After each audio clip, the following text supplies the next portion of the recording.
Alright, it's fucking almost 5 in the goddamn morning. I was about to go to sleep here, and then I realized that we've got a patch hitting tomorrow, which normally not a big deal, but the problem is I have been big fucking slacking on the VOD reviews, and I've been accepting them and telling people I'd take a look at them, and then just like not managed to catch a time where they're on when I'm streaming and I can take a look at it. So, just gonna go real quick. I'm exhausted, so my analysis might not be top tier in this instance. I'm gonna do my best. Um, and hopefully we can go and see some cool plays before these replays are sent to the Shadow Realm. So this first VOD is from Soren. And I felt really bad about this one because they sent it in like a few days ago, and then I canceled the stream. Then my stream was late, and then like couldn't catch each other. Soren, Soren deserves a good VOD review, gamers. So that's what we're gonna give him. Now, one minor little wrench in this is there is no one in this game named Soren, but I'm gonna go out on a limb here and say that the person who sent in this VOD to a Grandmaster Kiriko one trick who loves saying it over and over with fuckloads of hours on the hero. I think there's a decent chance that they're playing Kiriko. So we're gonna take a look at Bubbles' perspective here. Um, and if I'm wrong on that assumption, then fucking L rip, I guess. I gotta tweak my audio filters real quick. Drop the limiter. Um, oh, I did the opposite.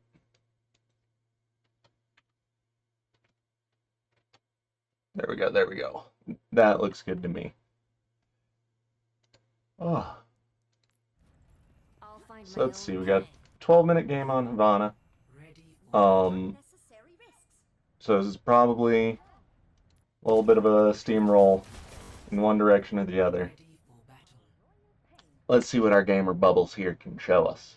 First off the rip, fucking this is shit that I should be doing, but I'm not diligent enough.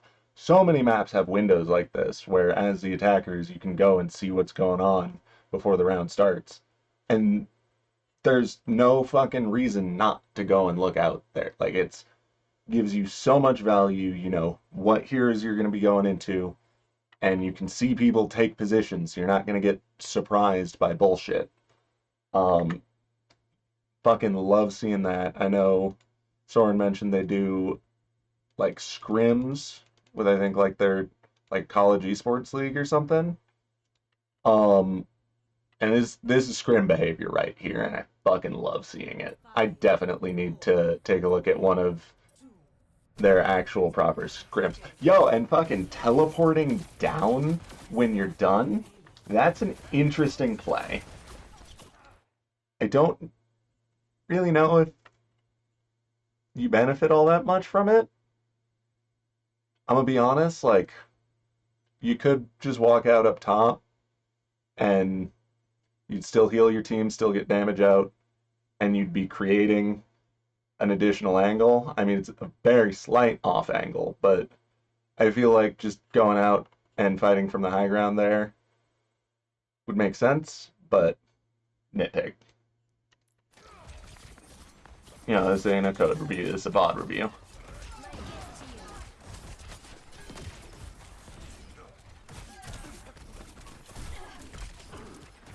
So off the rip, I'm seeing you are a big weaving enjoyer, which is fun to see. There's kind of two play styles you can use as Kiriko. There's Baptiste Kiriko, which is what this is, generally playing the same types of positions that a Baptiste would play that allow you to have line of sight on your teammates and enemies at all times so that you can constantly be weaving and really maximizing uptime on just making big fucking numbers, you know? Um, and totally valid play style. Works really well. It's not my vibe personally.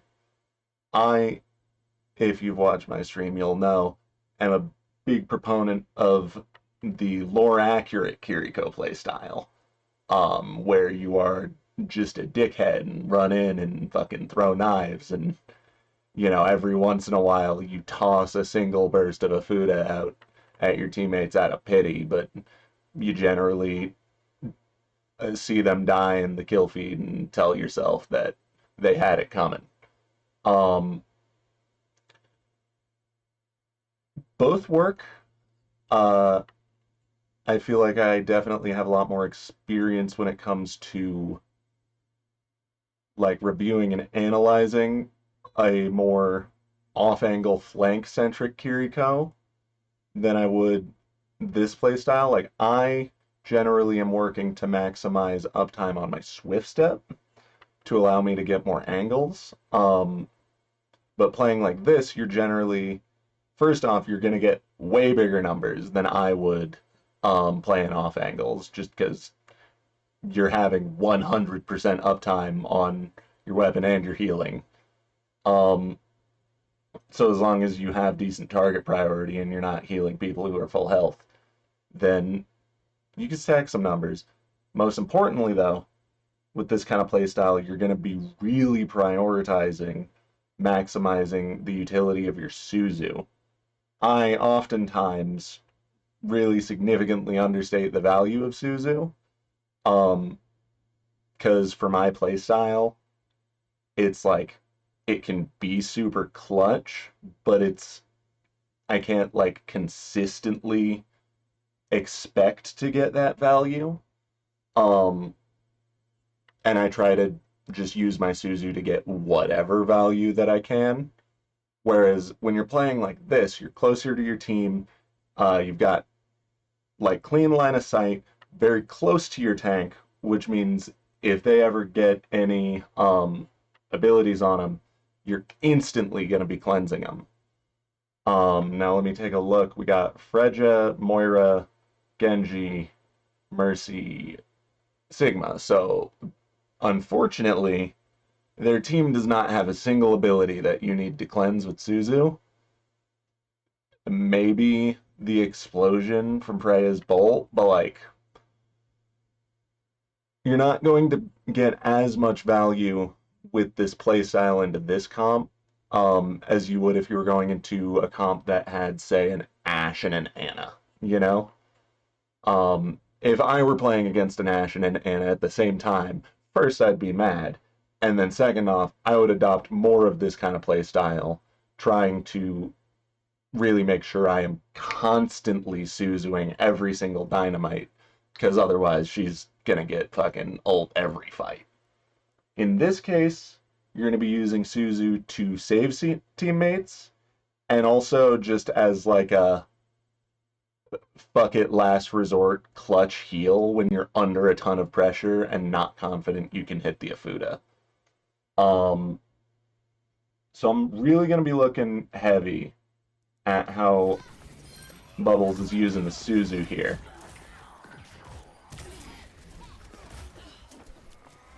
I do gotta say though, you know,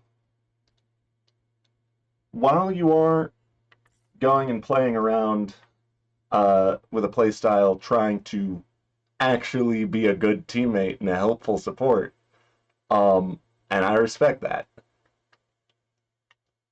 Even though you're doing that, that doesn't mean you can't take off angles. Kiriko's wall climb, big slept on. You go ahead, take a little trip up here. You've got much better angle. You can still clearly see all your teammates. You've got this cover to play around, and you've got such free shots on their backline here. The second that shield goes down, you're dinking their Mercy with a headshot and she's running away. Um, Whereas, like, right here, you're not creating any angles. You are not applying pressure from an angle that your team is not also applying pressure to. So, if this Sigma here is going and shooting out his shots into your Orisa and she strafes, that's just going to hit straight into you, like by accident. You never, ever want to allow the enemy team to get value without even trying to get that value. And in order to make that happen, you have to be playing off angles. I'm not saying you have to go and play lore accurate and go on the big fucking flanks and be like dueling this Mercy and going in on a brawl on these guys or whatever. That's not necessary. It's not everyone's play style, and it's not always correct to be playing that heavy of a flank play style. But no matter, this isn't even just a Kiriko thing. This is every single hero in the game. You always need to be playing an off angle. It doesn't need to be a heavy off angle. Like, look at this. If I'm standing here, the difference in angle is like just that. But it means if they're shooting your Orisa and then they want to go and pressure you, they do have to move their mouse up that little bit. Whereas if you're standing behind your Orisa, they don't. You wanna make them work for it a little bit, at least. And soft off angling like this, where it's like this is a really chill off angle, super safe, hardly even an off angle.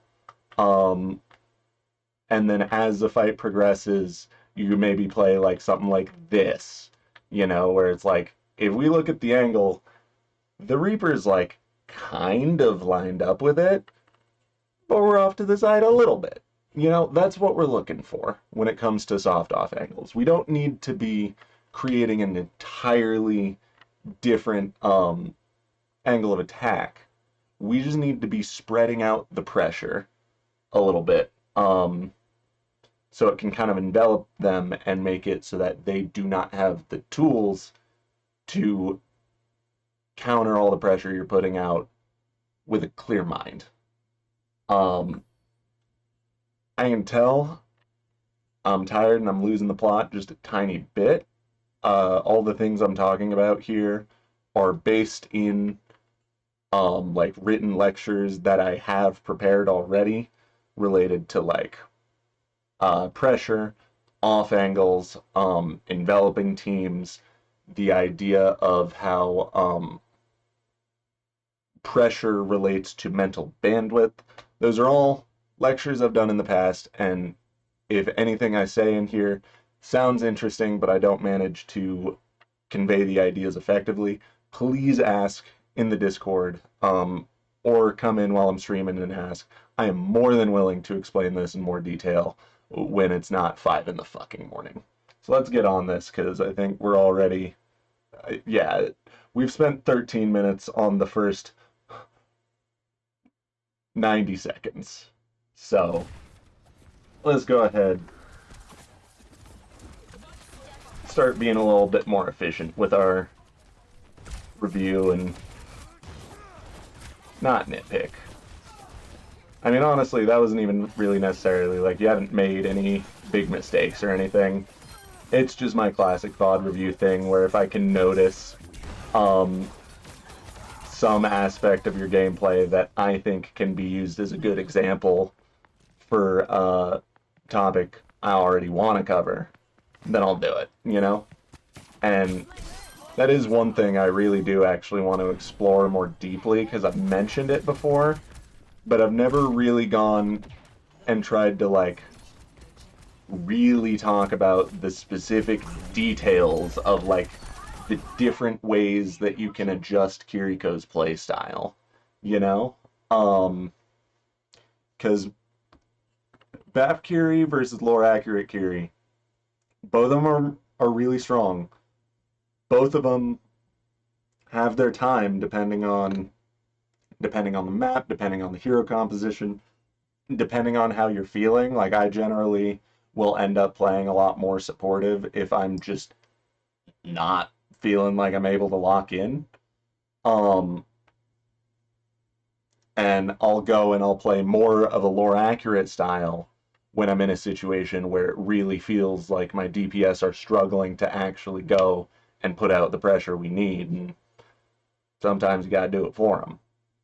Um, I meme about being as aggressive as you possibly can be as Kiriko, but if we look at a VOD of me playing in Masters, that's not how I fucking play. Let's be real. I do actually really want to go and take a look at one of my own VODs here one of these days. I think that'd be super interesting, because I am really aggressive. I do straight up take fucking full-on duels at distance versus Grandmaster Widow players.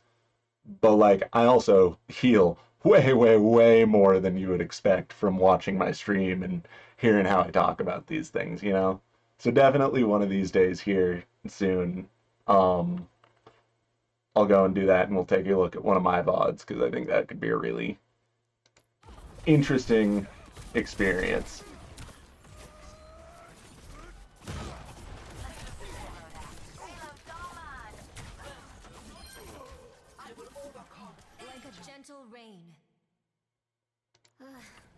Thanks. Yeah, I don't know. I don't really have anything to say about that. That was just kind of. Actually, I will say, good props on one skill I value quite a bit as Kiriko is the ability to recognize when a fight is already heavily in your team's favor. Because at that point, really all you have to do to Kiriko to make sure you win that fight and close it out is just like not feed. And that's exactly what you did. You recognize, oh hey, we're on cleanup crew. As long as I can just like make sure we don't have any sudden tragic deaths that were completely preventable, then like we'll win. So I'm gonna just chill back here, throw my paper. Yeah, that's good. I feel like that's weird to go and specifically point out such a small detail like playing safer when your team is up, but for me, that was a big, big thing on my Kiriko journey that I spent like a long time working on recognizing situations where all I had to do to win was nothing, you know? And that's what I think one of the main things that brought me from like low diamond up into like mid masters was just going, oh, hey, my boy's got it. Let's just not fuck it up for him. So let's keep on this. Under my protection. Stop standing still. I know it's just for a couple frames, and like theoretically, it's possible. Standing still can be fine. There's no reason to do it. If you're on a flank and you see the back of an Anna's head, stand still, line up the shot, and hit the headshot. That's totally worth it. But this type of situation, where it's like right before the poking phase of a fight breaking out, everything's super neutral and like no one's under any pressure, absolutely zero reason for you to be standing still, because like, yeah, you were fine, and I assume you have good enough awareness to have been fairly confident that you were fine. But do you need to stand still to line up your melee to break the railing? Like, you didn't gain anything from it. Don't do that. But again, I'm getting back on the fucking nits. This isn't a goddamn code review. I want to look at I want to focus on two things. Things that you do well, and actual legitimate large trends of mistakes. Nits are fucking useless, and I really need to stop it, because I do think... Nice fucking shot! Kiriko's the best goddamn sniper in the game. Okay, right here, one thing I would always do, I don't actually know how far this Reaper is, but to my eye, it looks like he's about 34 meters away from you. Like, right on the edge of where you could have potentially Swift Step to him. And one rule of mine is every single time, no matter what. Okay, I don't want to make black and white statements there. There's a lot more nuance in it. It's not no matter what. But generally, I find it to be very helpful anytime I see my DPS popping big ults, specifically Reaper's Death Blossom and Genji's Dragon Blade.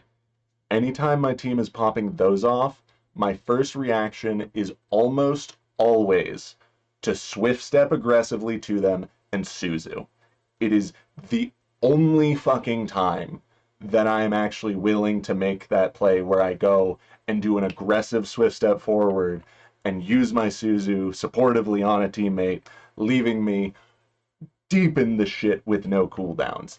It's risky as fuck. Is not really a great idea to Swift Step forward in Suzu almost ever. But the thing is, when you got a Death Blossom popping off, like, reasonably, you're probably a little bit safer teleporting next to an ulting Reaper than you would be teleporting to someone normally. It doesn't always go that bad. But most importantly, if you can go and support that ultimate, and your Suzu can allow him to get off the full duration of his ult, potentially he could go and kill one or two of them, maybe get someone else low, turn it into a third. At that point, it doesn't matter if you fucking die for the stupid aggressive TP Suzu play, because it's Death Blossom. Like, it's the fucking best, most important resource that you've got popping off at the moment. And supporting that is worth potentially trading your life for. Now, in this situation, it was kind of a bad ult. He kind of ulted the dirt, it looked like. So I might not actually make that play there. Given the positioning, I probably would still make the play, but then I'd go and I would make the TP Suzu play, but only because he was positioned right next to this building here. So after the TP Suzu, I could wall climb up straight into here and be safe and chilling, you know? Now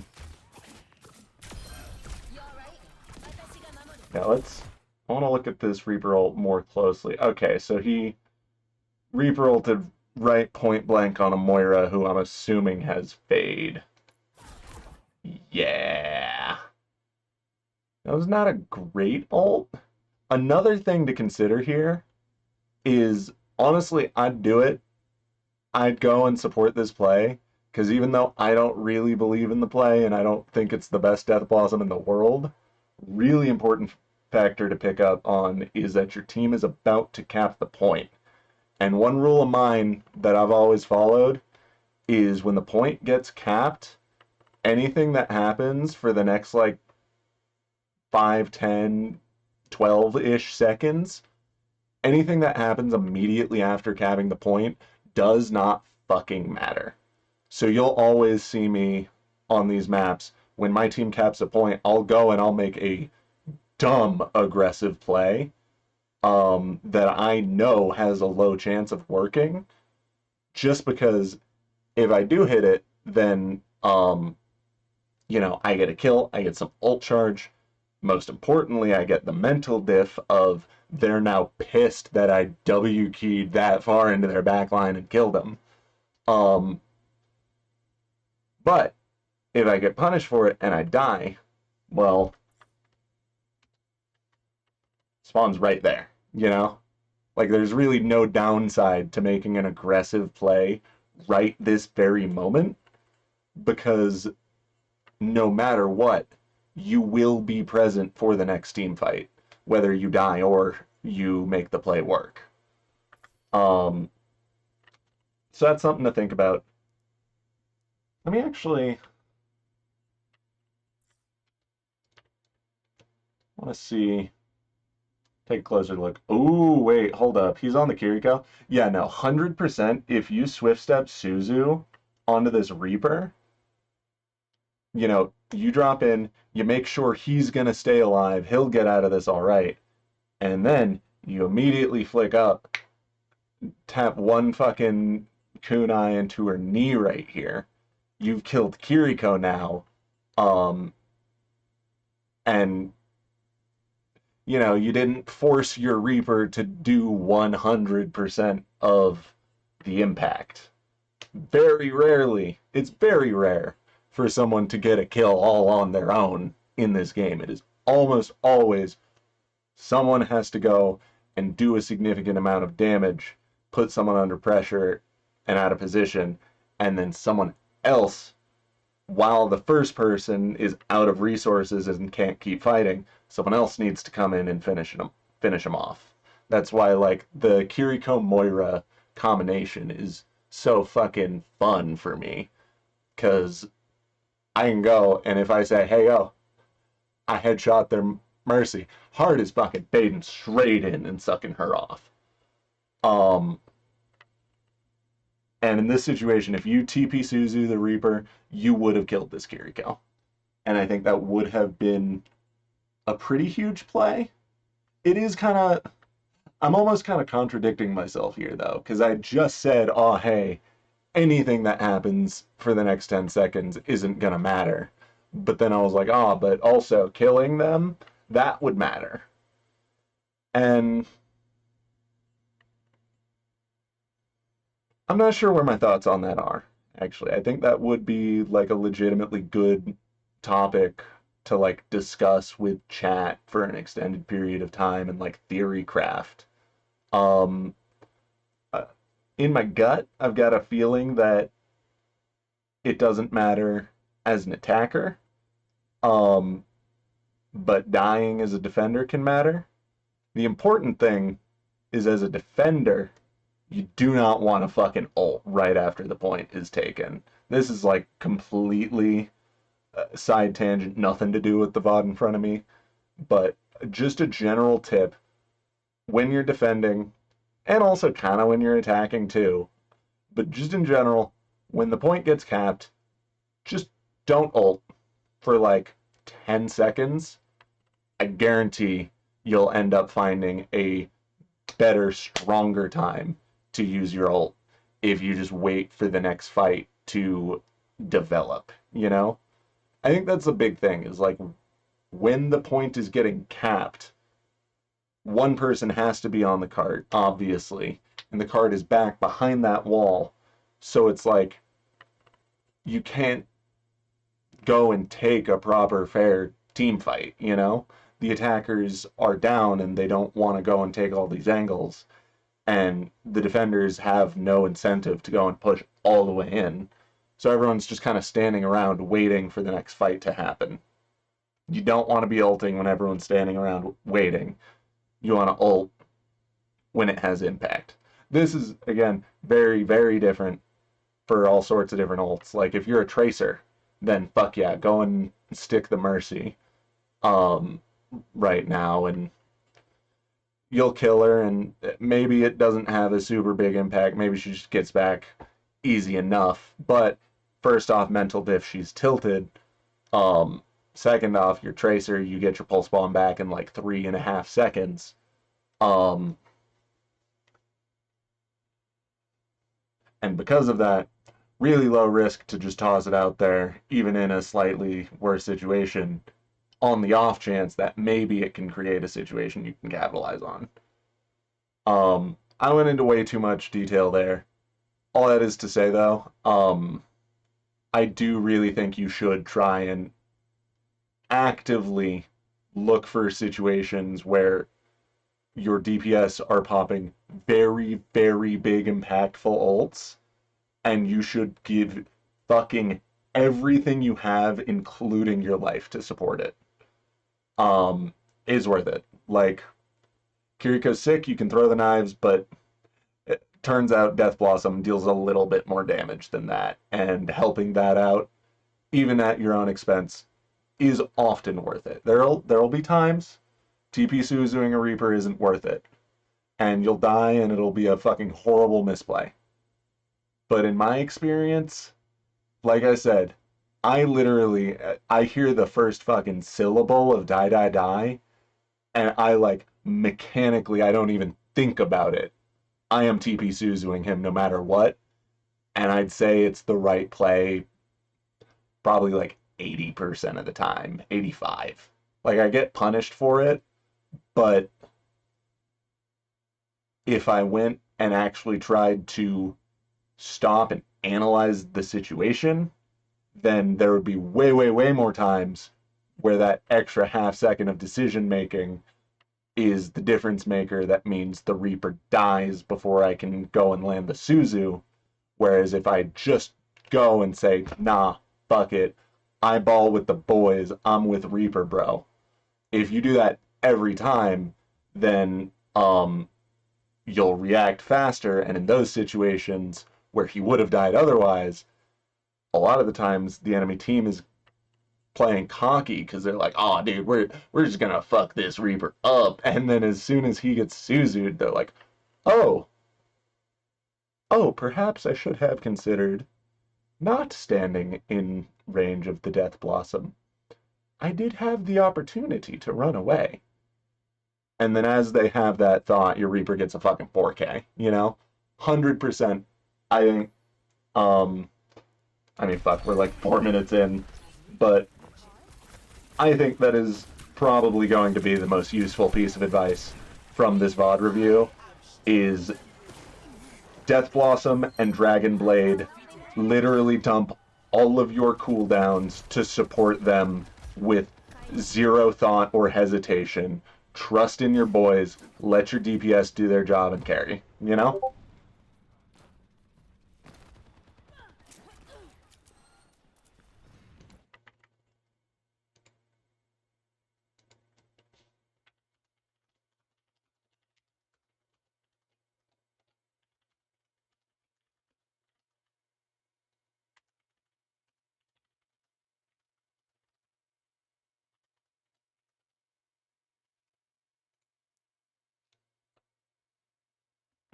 I'll pull Discord over here just so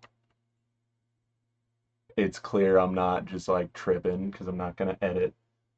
This is Ness asking, hey, you didn't forget about me? And of course I didn't. Um, I just have been telling Soren that I would do this VOD review for like a fucking week and I gotta get on it. And we're already 33 minutes in. This is a real fucking amazing. I love that. This is a real proper time. Oh my god, look at the pressure that you just did there. They had to pop Cole to survive through that. I mean, to be fair, Kitsune is a much better ult than Cole, but like, that was a really effective Kitsune to be able to keep your team's momentum going. And now you're starting to get pushed back, but it's really crucial and helpful that you were able, because of that ult allowed your team to push the amount of total pressure and resources they were able to use just a little bit further, which allowed you guys to go and push the cart all the way to where it is now fully turned around that corner. I'm willing to bet if you didn't pop that ult, you'd get like almost that way, but your cart would be sitting like, you know, maybe 45 degrees, like just starting to go around the corner. And it doesn't sound like a big deal, but big corners like that, I need to think of a lecture for how to describe this, but it's big. Getting that little bit of extra space means that they're not going to be able to play that corner more aggressively and just shoot down this lane for free. They're going to be more forced to go take this high ground, take these spots back here, and shoot down this lane. And that's, you've pushed forward a whole lane. That's the goal.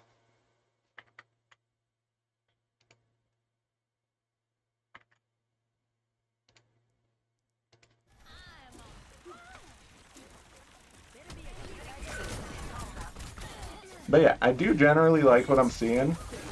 Um, but like you've got the mechanics for it. I would really love to see you play a little bit more aggressively. I know in a more structured environment, you want to be making more consistent plays and not relying on just being a big dick baller all the time. Um, but fucking nice shot. I do feel like you could definitely get away with a little bit more than you're doing right now. Is all I'm saying.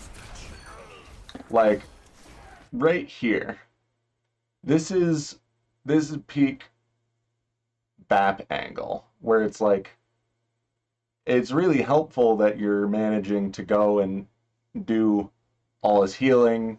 You can weave a little bit, you're applying a little bit of damage. But like I don't know, y'all. This is like a slight low ground with a big gap between it.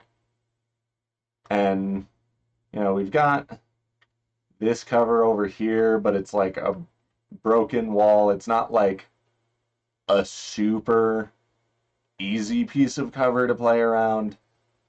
Like to me this just looks awkward as fuck. Um that being said, I don't necessarily have a better idea. Um my example of a better idea would have been to go and, you know, 10 seconds ago already be looking at trying to get a better angle. Because like right now in this situation, there's nothing you can really do. Like you kind of have to just weave on this angle, and you're doing a good job with it. Um, but potentially being a little more proactive with it could help. Oh wait, hold up. Did I think I actually just mixed up which team was which. It always fucking confuses me that red team can be friendly. Oh yeah, okay, never mind. Now that I know that you are the red team, um, I do have a suggestion, which is like 100%. I would have just fucking TP'd to the Orisa here. Generally, like TPing forward to your tank is gonna be not the safest thing, but she's standing right next to the cart. Cart gives healing. Cart is a good piece of cover, and they are all hard focusing in on your Reaper here. So I'm willing to bet you TP in on your Orisa. She goes and spinny spears into him. You'd be able to take a safe angle on the cart.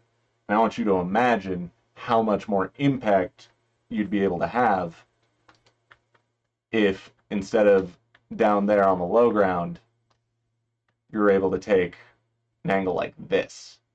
It's a fairly tight angle, somewhat shallow of an angle, but it also opens you up for the next step. For me, I'm always, always, always thinking about my next step as Kiriko. I'm not just thinking, hey, this is a good angle, I'm just going to sit here and throw knives. I'm going, okay, I'm on this angle, I'm going to throw a couple knives, and then the second I'm reloading, I'm going to the next angle. And I'm always trying to just kind of move up angle to angle. I think in this situation, what I'd do is if I was on this angle and I wanted to move to the next angle, I'd actually probably jump over here, wall grab, ledge grab, and then if you do that, there is zero pressure coming this direction right now. So you would have to make a cross to get into this cover.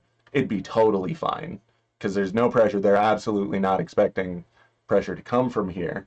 And oh my fucking god, you got 4 dudes all lined up in a tight little hallway.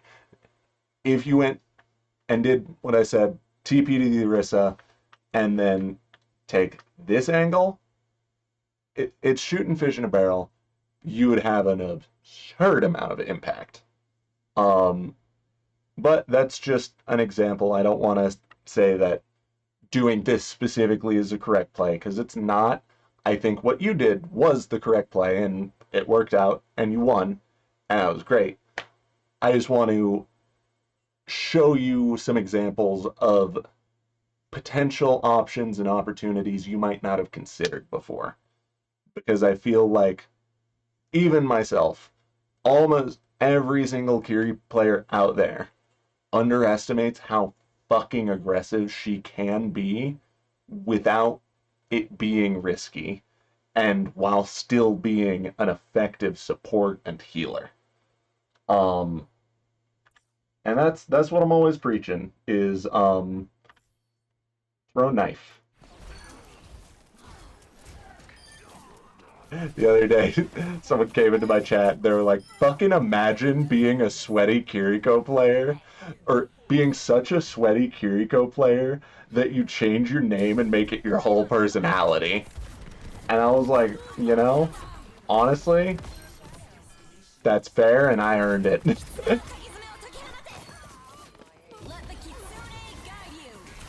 When did you get your ult? I wasn't paying attention to that.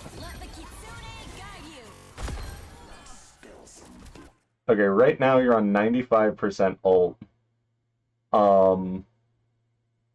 I would be, in this situation, really desperately trying to get that last little bit of percent so that I could frame one, send my ult out.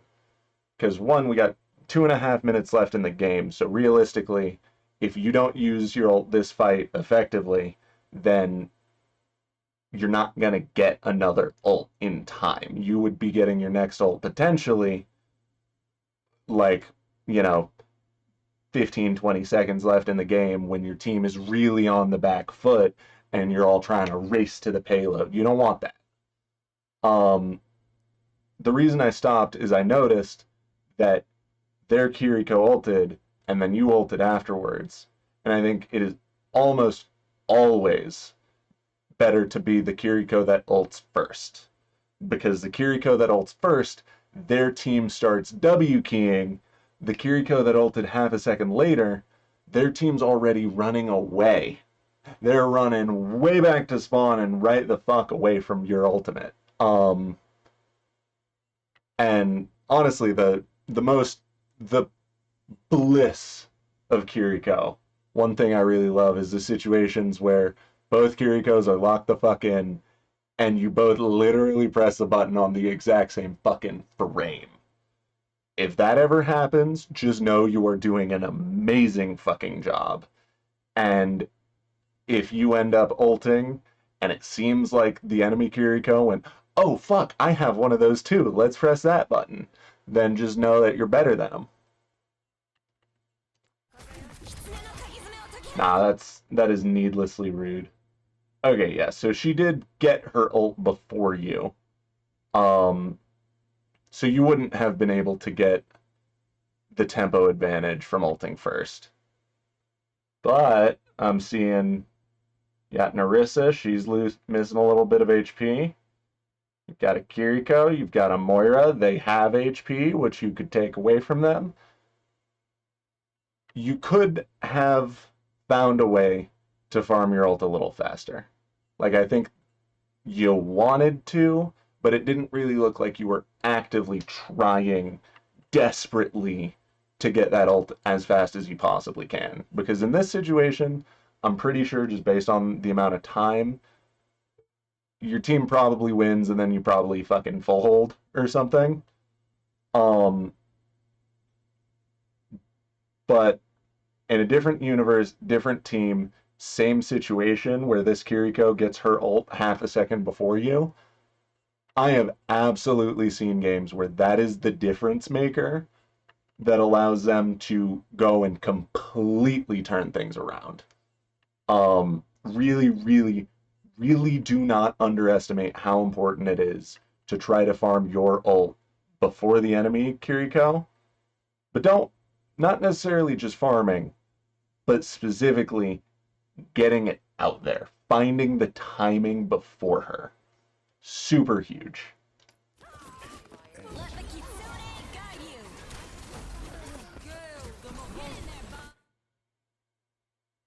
I generally lately have made a point to try to focus more on positive reinforcement and avoid straight criticism.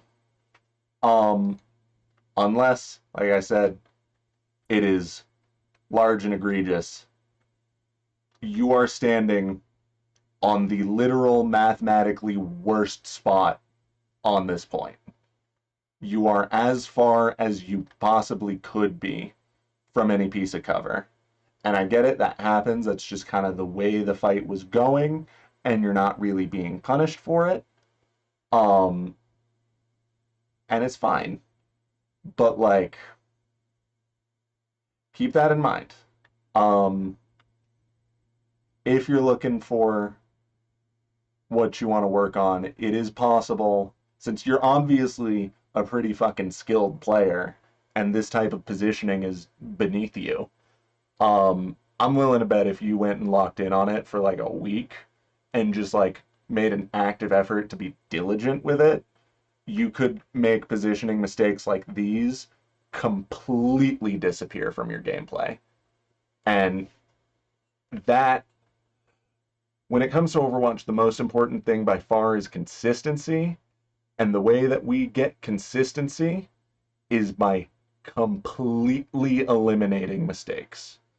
It'll happen every once in a while, but I heard someone, I think it might have been Thorin, I don't remember who, many years back, some esports analyst said the difference between pro players and the rest of us is that a pro player will make a mistake, they'll look at it, and then they will never make that mistake again. And that is a mentality that I try to go with on Kiriko. I try to be hard on myself and strive for theoretical perfect, you know? I'm never going to achieve it, but if that's not my goal, then I won't be improving.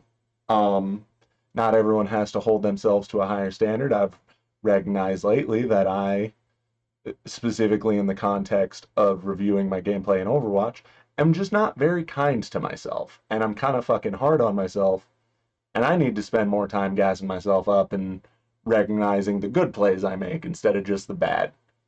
Um,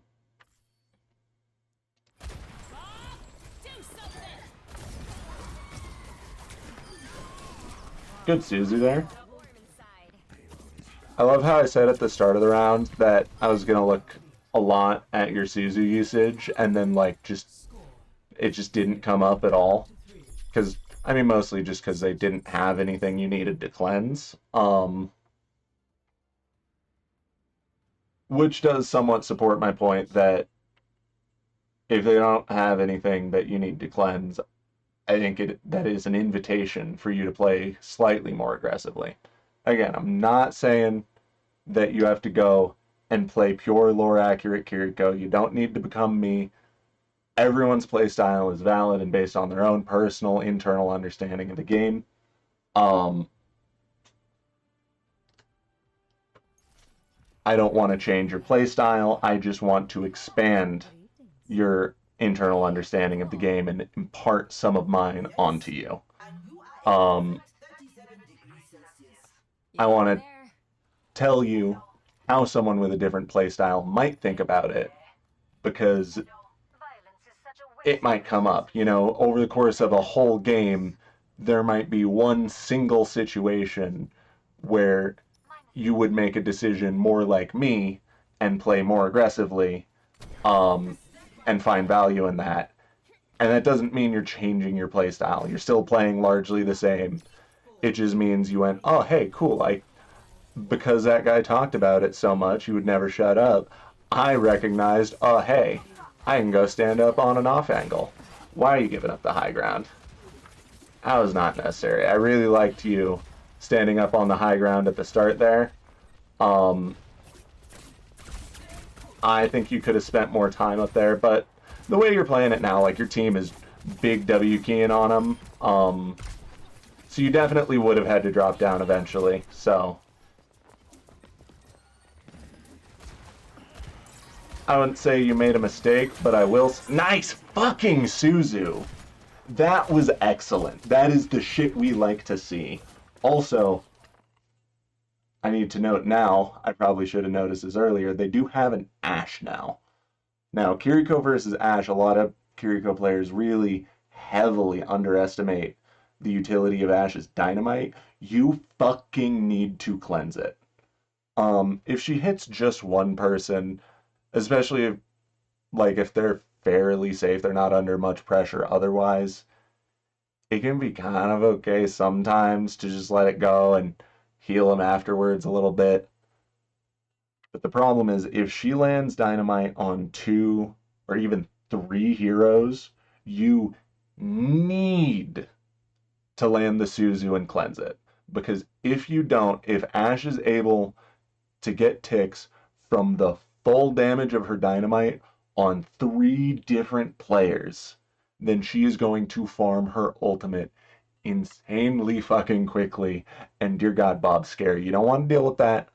So just cleanse the dynamite. Again, really fucking good Suzu there. That was A plus.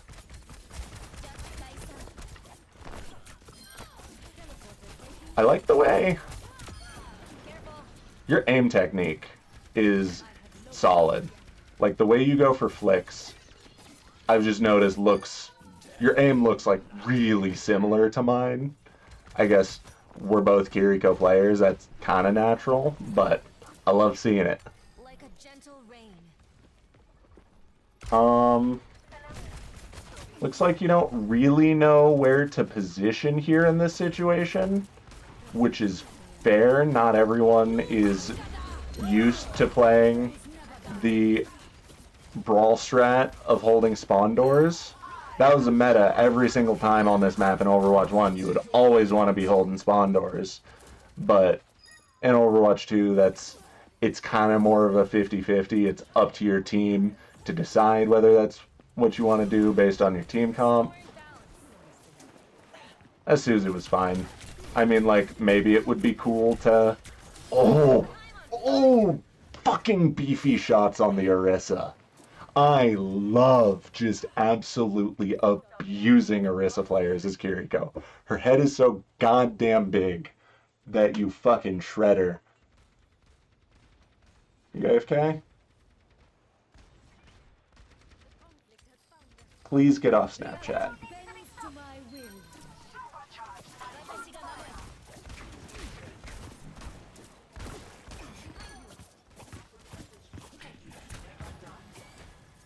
I like this. Playing up in this, by those pillars is a spot I take quite often.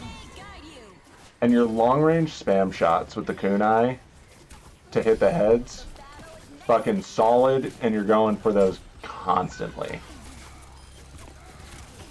I really gotta say,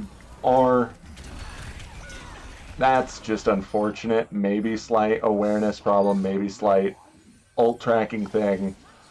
I'm gonna be honest, I didn't see that coming.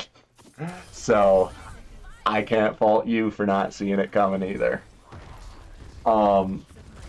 But I feel like you are really demonstrating a solid understanding and application of what I consider to be most of Kiriko's most fundamental skills, like really good accurate crosshair placement for spamming heads at range, really really solid Suzus, and really maximizing uptime through weaving. I'm personally not a big weaver, but shit, you're probably better at it than me, and I can tell that you're getting a lot of value out of it. The one thing I'll say is I do feel like you are getting less value than you should out of your Swift Step. A lot of Kiriko players think that they need to treat Swift Step like an Ana player would treat her Sleep Dart, where it's like, oh, I need to never, never, never use this ability unless their flanker character comes up on me, and then I need to use it to go as my get out of jail free card. That's not the case with Swift Step. Swift Step is not an ability that you want to be saving fucking in case of emergencies break glass. Swift Step is an ability where if you're not using it every 7 seconds, then you want to adjust your positioning so that you need to use it every 7 seconds. Like, obviously, you don't want to just use Swift Step for no reason. You do want to use it in response to being under pressure. But if you're not using it at all, then that means that you have an opportunity to play under more pressure, that you could soak more pressure from their team, meaning the rest of your team is taking less damage because you know with Swift Step you can safely get out of there and the pressure that they have applied is completely useless. Um,